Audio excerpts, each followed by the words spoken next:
The roaring 2020s. Well, depends on who you are. You came here for the truth, so let me unveil that for you. We've heard about the roaring 20s, 1920s, everything was fine and dandy until 1929. But today we are in the roaring 2020s, or at least for a small group of people.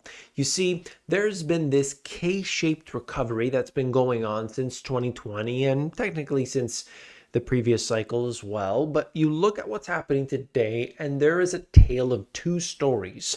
If you're part of the richest of rich people, your life is better than it ever has been. But if you're everybody else, you're slowly sinking in the quicksand. How does that feel? Not too nice, but I'm going to show you what's going on here. And of course, I'm trying my best to inform everybody of what's actually going on so that we can try and get ourselves out of that quicksand, or don't even let it happen in the first place. I've got information on that as well. But first things first, the World Bank says that the global economy is headed for the worst half decade in 30 years. The biggest thing that they wanted to mention was that they're not going to hit their climate goals. Okay. So I just want to throw that in there. 43% of Americans with credit card debt say it's due to emergency expenses. Emergency expenses. So what's happening here is that we have people with the credit cards that buy now, pay laters, but interest rates are too high for most people right now that have been used to 0% interest rates. Something comes up. Look, whatever you've been told about, things are going to be fine. You get the social assistance programs. You're always going to have a bailout. Don't worry about it. You've got to understand that you got to prepare for a rainy day. You will hope for the best, prepare for the worst. Use any slogan you want, but understand that you may not have somebody to reach out their hand when the time comes. And so the things that you've got to do is have your preparations in place now, or at least start working on them now, because there are going to be times in which yourself, a family member, or somebody is going to need you there. And if you're not available, if you don't have the funds, or if you do it and you didn't have that backup, you're going to regret it. How many people today have a loved one or their own circumstance where they can't work anymore? These things happen all the time, unfortunately. And that's why we need to have our stuff in order, okay? And that means getting out of bad debt. That's the first thing we've got to do, because when we have a lot of bad debt, we can't accelerate ourselves. Doesn't mean we got to obsess over it, but we got to get into the position where we're getting out of bad debt, and then we start to accumulate assets. That's the next thing. Duolingo cuts 10% of contractors as it uses more AI to create app content. They literally said, we are going to use AI and not hire more people. That's what they said. And they're not just the only company. I've seen this countless times saying that. IBM said the same thing.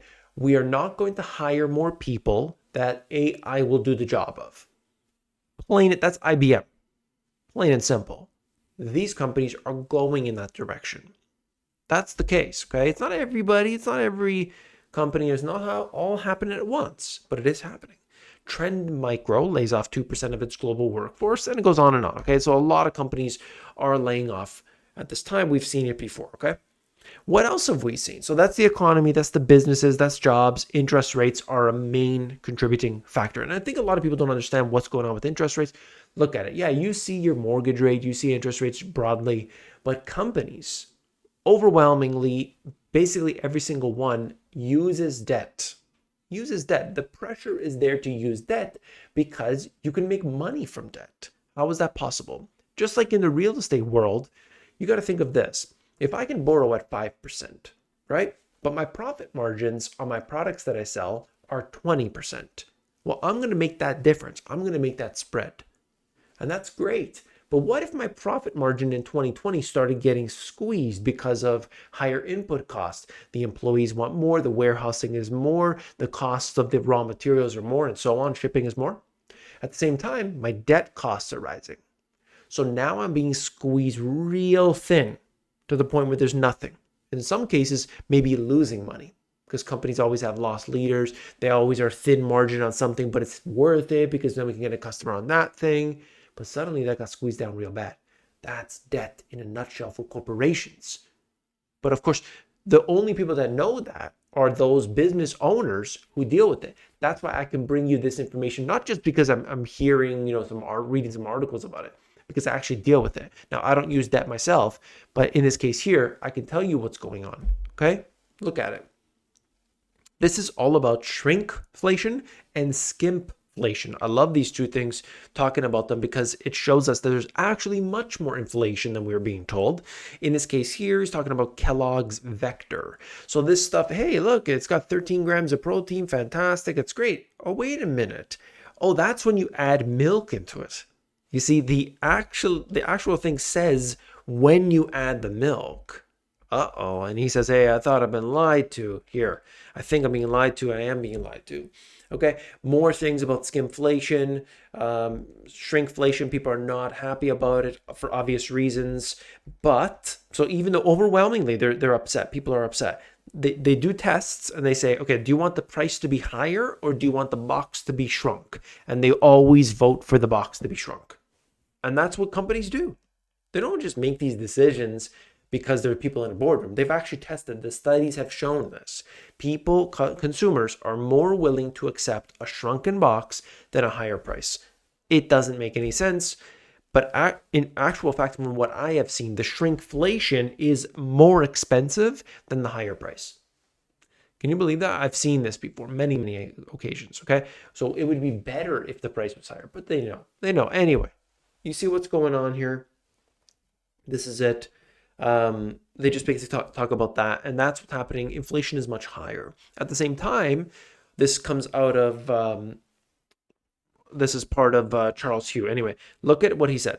The higher corporate profits are the direct result of profiteering and price gouging. Oh, boo-hoo, our costs went up and we were forced to pass them along was simply a cover story. If the cost of a $1 item went up $1 to $2, corporate America merely doubled its profit margin from $1 to $2. This is what happens when you allow your economy to be dominated by quasi-monopolies and cartels. They all raise the price and diminish quality as a unified concentration of financial and political power. I don't know where I got that from. Looking at this, when I see what happens here, the corporations are absolutely, the big corporations that is, taking advantage of what we can see. In this case, all over the place. You see, either input costs went up, but then they shrunk the box down, and then they put ingredients, that's skimpflation. They put like garbage ingredients in there, and then they increased the price. They did it from all sides. Look at this. We have seen the price of used vehicles come down, and everyone's, oh, it's a bear market. Technically, down more than 20%. But it's way above the trend line right now still. So we'll see where that all ends up, but they're still too expensive. Right? You see what I'm saying here? That's not just this is the Manheim, which is on the wholesale side.